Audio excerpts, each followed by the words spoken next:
And feel free to stay on camera if you want. And if we are able to continue to show the feed from Minneapolis, that would be great. I know that they are in the process of moving around at this particular moment. So I'm glad that you showed that, because I vividly remember they're headed to the next location. So they'll be back on camera when they're at the next location. I vividly remember stepping off the bus. We were going to get coffee. We had educators with us. And we had a teacher who had to step away from the group. She was a middle school teacher in Baltimore, and she was in tears because she had gotten word from her colleague that ICE was outside, and she was worried about her babies.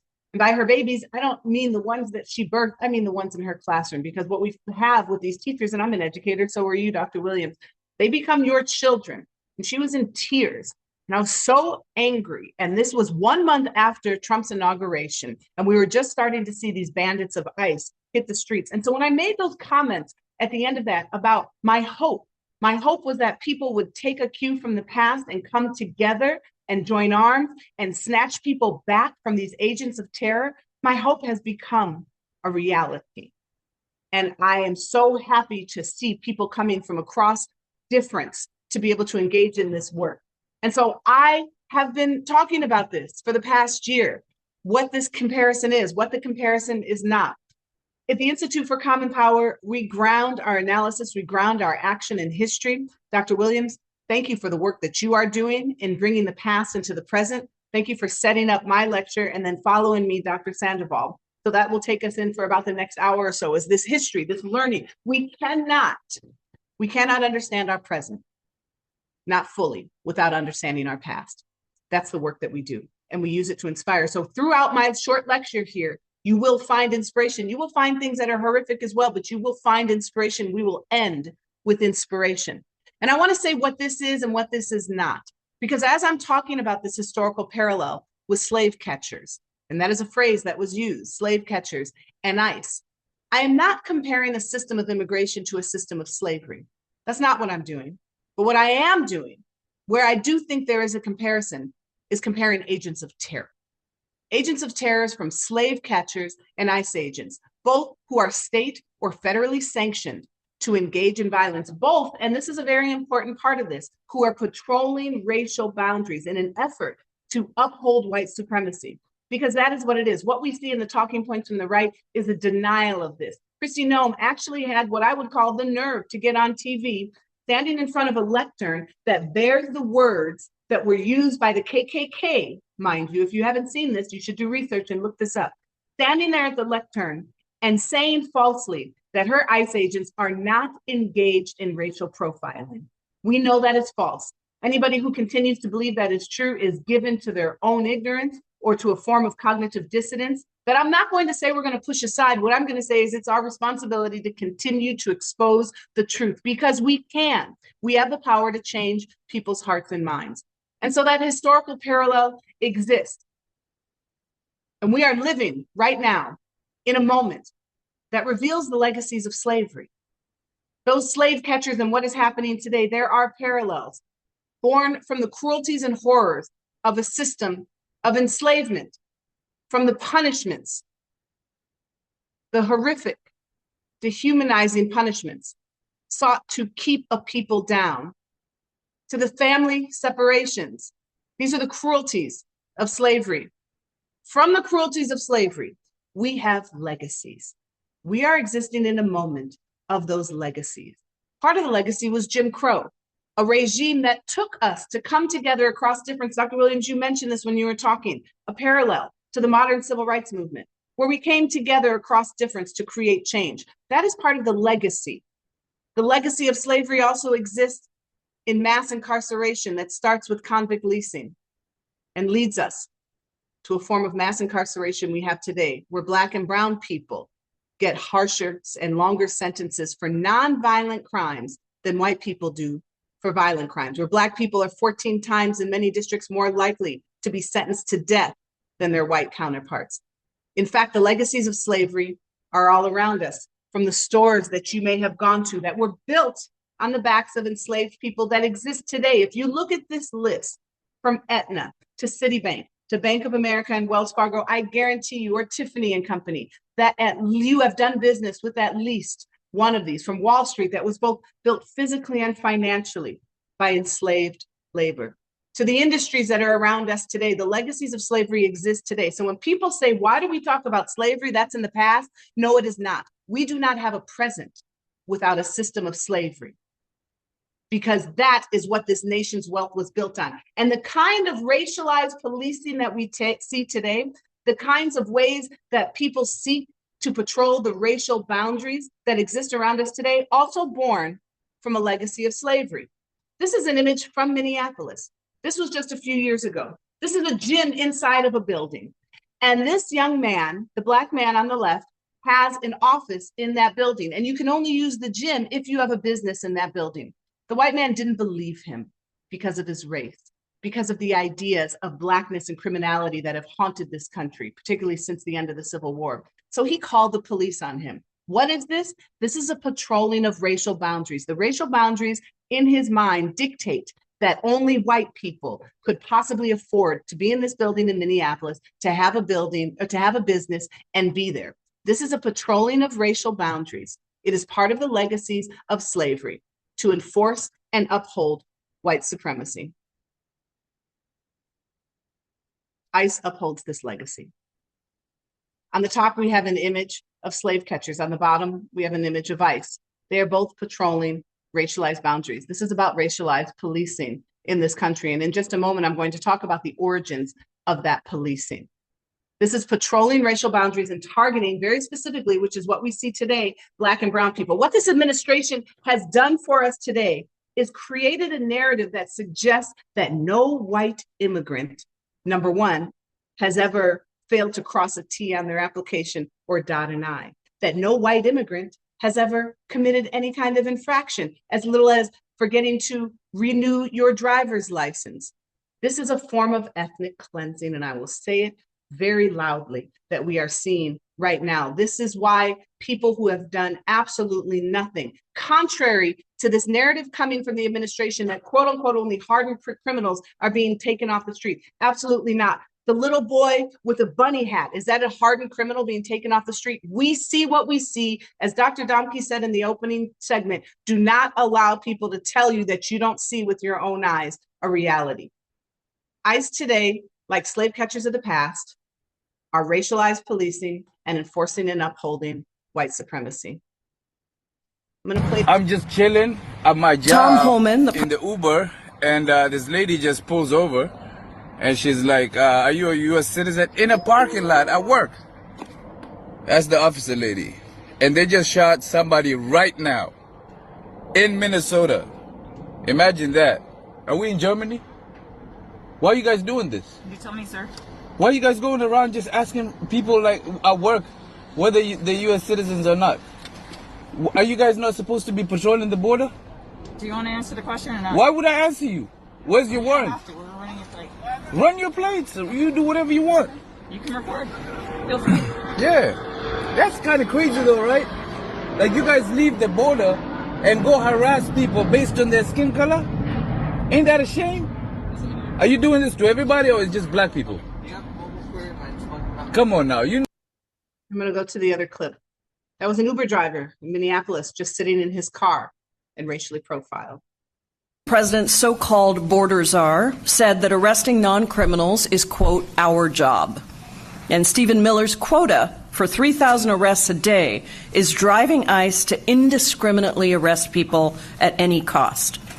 In Los Angeles, ICE has been racially profiling people, kidnapping and disappearing people, causing fear and terror in people who simply look Latino, speak Spanish, speak English with an accent, or happen to congregate on certain corners.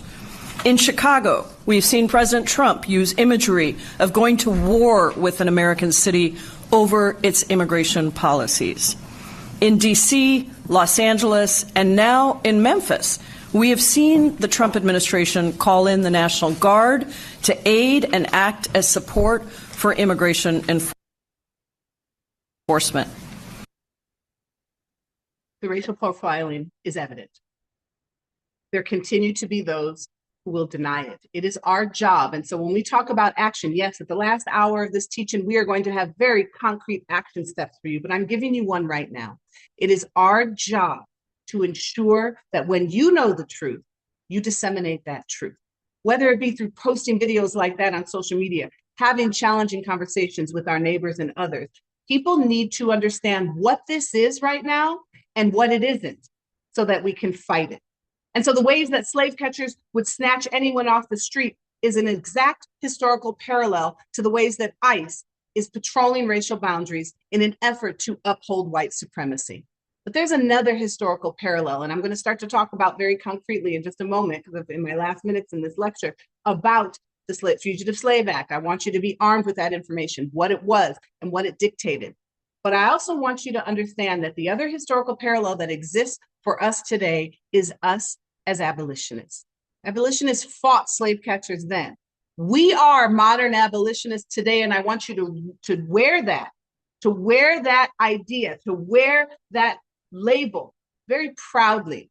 We're going to move beyond restrictive notions of what abolitionism is. It is resistance. It is standing up for marginalized people. It is doing what is right, even when it is against the prescribed nature of a law, because an unjust law is no law at all. Stories about allyship, the power of youth. We can take action when we understand the power that we have. We are modern abolitionists. And while slave catchers have that historical parallel in ICE agents, abolitionism has a historical parallel as well. That is us. This last statement here in this slide, we have the power to take a stand and end these practices. And so in the second part of this lecture, I want to talk about this. What was this Fugitive Slave Act? What were slave catchers? How did these things engender resistance? And what do we learn from this? Listen, I'm going to ask you to get a piece of paper and a pen right now, or your notes on your phone, whatever it is, because this education without action is a privilege. And so I need everybody to figure out what they're going to do to be able to take action. But also, I want you to write down some notes as I talk to you about the Fugitive Slave Act, slave catchers, and a couple of really empowering stories that I will end this with. I want you to take notes on what you learned from it. I call it historical empowerment. What do we take from the past? What strategy, what lessons? I want you to write it down so that in moments when you are feeling scared or weak, that you look to that and do this. I was at a protest the other day here locally, and I was scared. Somebody drove by and threw a knife at the protesters. I was afraid, but I still had courage, because courage is not the absence of fear. Courage is doing that thing anyway, even if you have fear. And you know where I got that from? I got that from what I know about history, thinking about all of the protesters who came before us and what they faced. And if they could do that, I knew in that moment I could do this. So I'm going to ask you to take those lessons with you as I go through the rest of this. So the earliest police forces in America were slave patrollers. And I guarantee, I know that there are some of you on the call right now who were saying this, and maybe even put it in the chat. I can't see the chat, but you are absolutely correct.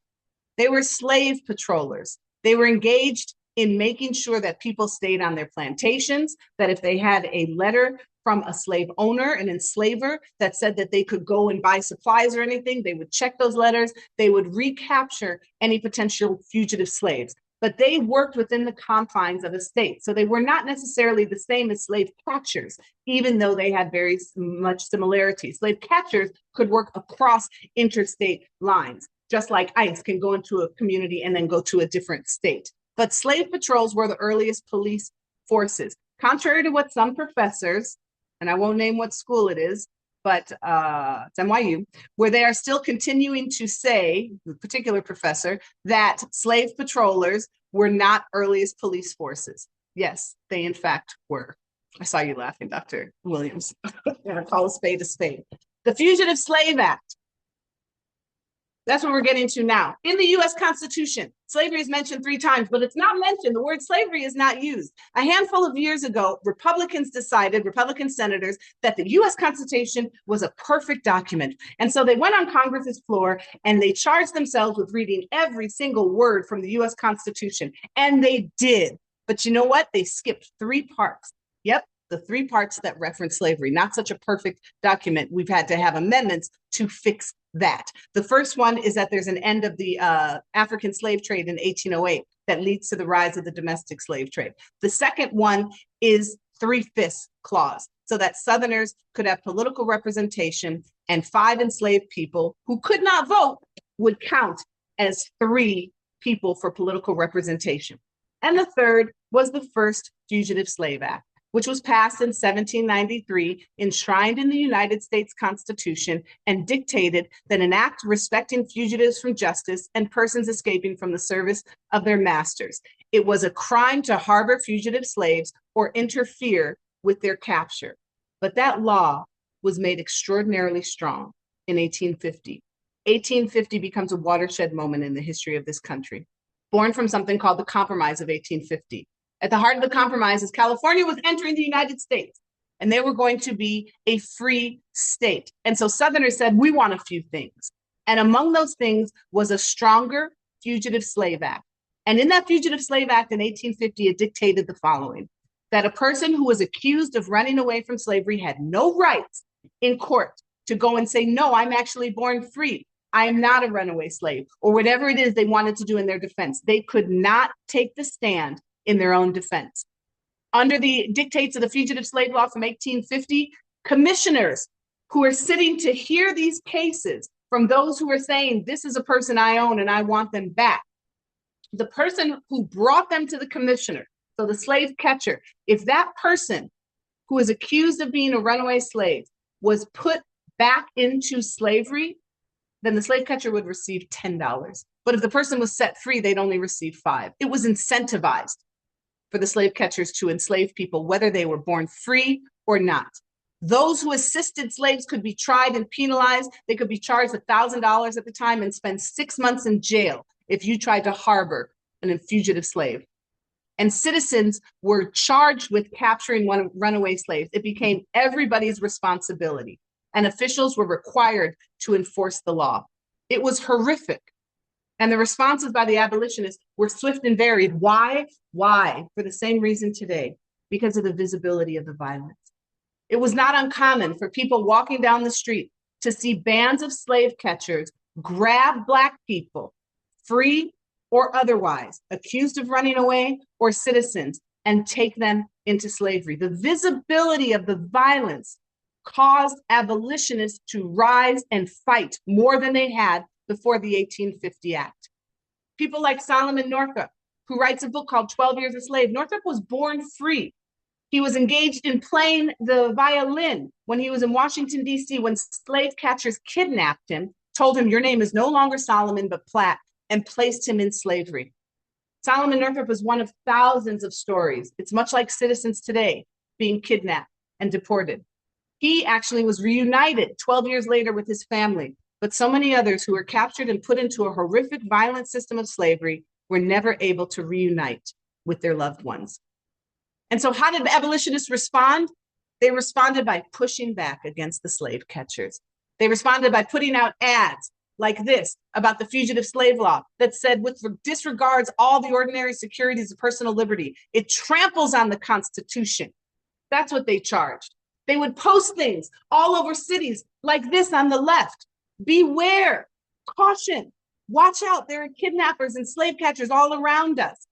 The slave hunter is among us. Be on your guard, so that people knew to be careful, much like the whistles that are being used today to alert people that ICE is outside. Like the video I showed in the very beginning, where the silence was, where the words were deafening. Stay inside, be careful. People came together and created organizations to fight the slave catchers, like this group, the Immortal 10, out of Kansas in 1854, created during just a few years after the Fugitive Slave Act. And they were friends with, and many of you won't be surprised by this, John Brown. I encourage you to look into the Immortal 10. They were a group who came together to fight the slave catchers, to stop them from taking runaway enslaved people. They are a group, and there were so many like them, who remind me so much of the people coming together today across difference to help people who don't necessarily look like them, but because we are all members of this society. Smart founders know something most people miss. Get your domain name even if you're not ready to launch your business. With Wix, let me see your document. You have to border patrol. What do you mean? I don't have to show you. How do I know you're a U.S. citizen? It can go two ways. I can take your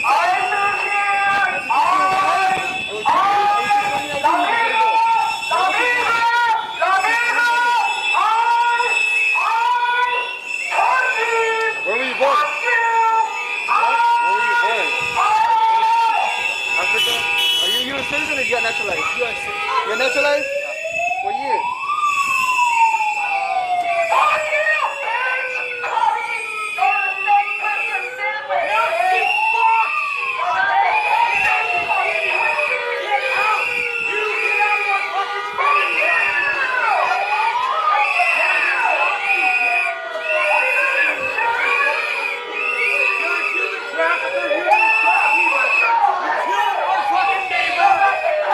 Fuck out of our city!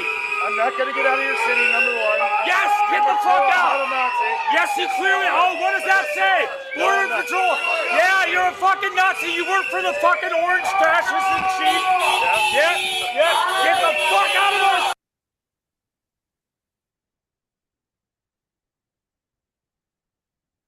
I'm silenced for a moment. The historical parallels are incredible. When we look at the past and we see people like the Immortal 10 and so many other groups who came together, who would take people away from the slave catchers. This is one of many videos that you just saw. I'm reminded of a video in a Haitian portion of Brooklyn where Haitians came together and stopped ICE from taking one of their Haitian neighbors. I'm reminded of other videos in Minneapolis and other places, in Los Angeles, where people came together to stop ICE from taking people based on the color of their skin, simply for trying to snatch our Black and brown brothers off the streets, and people came together. It happened then, and it's happening now. And I want to tell you one final story as I go into the end of this. It's a story of people coming together across difference to resist the Fugitive Slave Act of 1850, and it happened in 1854 in Racine, Wisconsin. And it centers on a white abolitionist, Sherman Miller Booth, and a fugitive slave, Joshua Glover. The Fugitive Slave Act had passed in 1850, and Joshua Glover had run away from Missouri, and he had been in Wisconsin for 2 years. This is an image from the newspaper of the time, because while he was in his home living with other fugitive slaves, slave catchers came into the area. And the slave catchers came to his door and started to bang down the door. And people started to jump out of the windows. But Joshua Glover remained in there, and a story perhaps given more to legend than reality. When they put the metal cuffs on his arms, it is noted that Joshua Glover broke the metal cuffs apart and fought for his freedom. Whether he had the power to break the cuffs or not, the reality is that he fought, and others fought with him. Joshua Glover was taken by those slave catchers and placed in a Milwaukee County jail. News spread that he was in that jail. And very quickly, a white mob formed outside of the jail. Now, I am a scholar of African-American history, and very much so, specifically a scholar of lynching. I wrote a book on lynching. I have studied lynching for over 20 years, and every time I write about or read about a white mob standing outside of a jail, it has always been to take away Black prisoners who are imprisoned in that jail and to lynch them. But what we find in this moment, in a post-1850 Fugitive Slave Act moment, is that white mobs were not lynching people. White mobs were outside of these jails to take Black prisoners who were fugitive slaves away from the slave catchers and set them free. And that's exactly what they did. The white mob in Milwaukee broke down the doors of the jail. They grabbed Joshua Glover. They put him on a horse, sent him through the Underground Railroad, and he found his freedom in Canada. It's beautiful. Sherman Booth was an abolitionist at the time, a white man who had assisted in the Amistad case. That is the case where a movie was made of them. It was a group of Africans who were wrongfully kidnapped in the 1830s, and they were taken to America. By then, because of the US Constitution, it was illegal to actually take people from the western shores of Africa and bring them to America. So people still engaged in this, but it was nonetheless illegal. The crew of the Amistad, the Black people who were kidnapped, rose up, killed most of the people on deck, and then the ship was taken to the eastern United States, and they were put on trial. Sherman Booth assisted those kidnapped Africans who were eventually set free. Well, he was arrested as being the leader of this mob that set Joshua Glover free. And he went on trial. But the United States, or the Wisconsin Supreme Court, refused to imprison him. Why? Because they said he's violated no law. He did not violate the Fugitive Slave Act of 1850 because we, the Wisconsin Supreme Court, actually do not recognize the constitutionality of that law.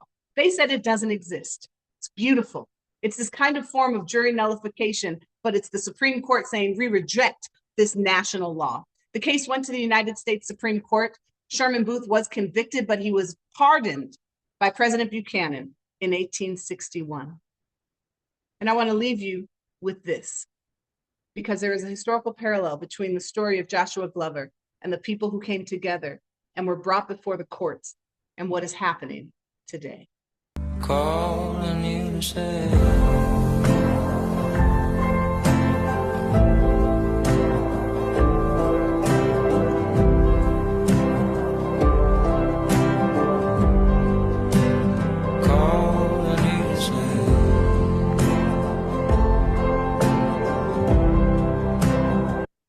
That's a crime you're going to have to come from.